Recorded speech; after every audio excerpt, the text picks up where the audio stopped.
In a silent, post-apocalyptic city where every street is littered with dust, broken glass, and memories of screams, a lone woman named Claire wanders through the ruins with a flickering flashlight and a recorder that loops the same haunting message.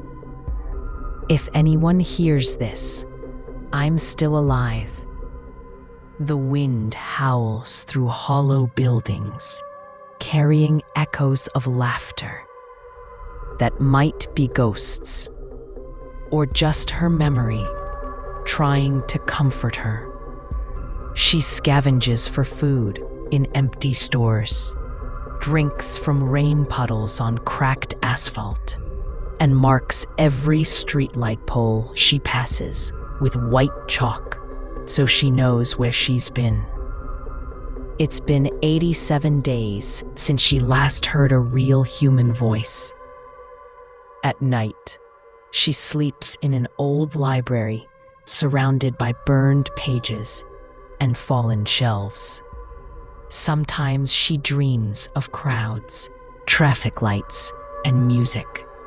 But when she wakes up, the city hums, only with silence.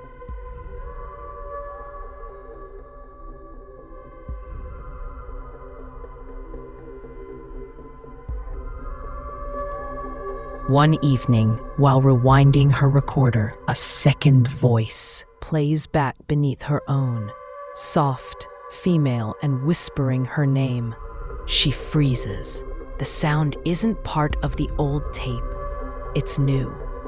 Following the faint signal, Claire traces it to the subway entrance choked with rusted gates and flickering emergency lights. Against every instinct, she descends into the darkness, her flashlight struggling against the suffocating black. The tunnels smell of wet metal and rot.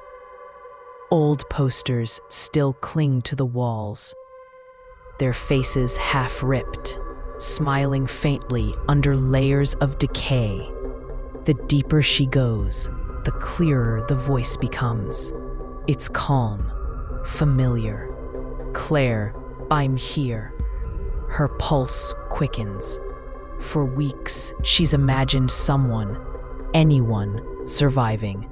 And now the thought of another heartbeat drives her forward. But soon she realizes the voice isn't coming from ahead. It's coming from all around.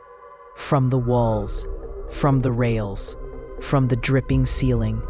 Her flashlight flickers, and shadows start shifting, even when she stands perfectly still.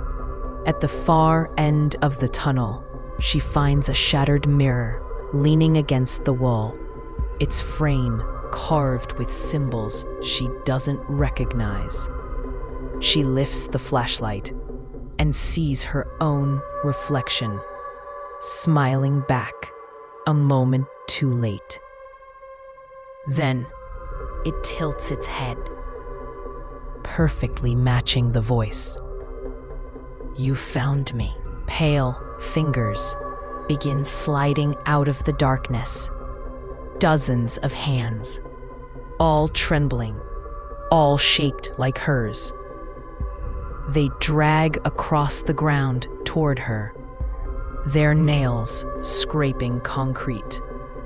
She runs, screaming. But the tunnels twist endlessly, circling back on themselves. Her flashlight finally dies, plunging her into blackness, broken only by the faint glow of the recorder's red light. The whispers swell into a chorus. Hundreds of versions of her voice, laughing, sobbing, pleading. One whispers, "We were here before you." Another, "You're the copy." Claire falls to her knees, clutching the recorder as the sounds close in.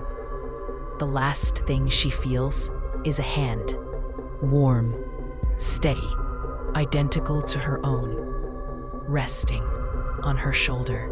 The recorder crackles and captures her final breath.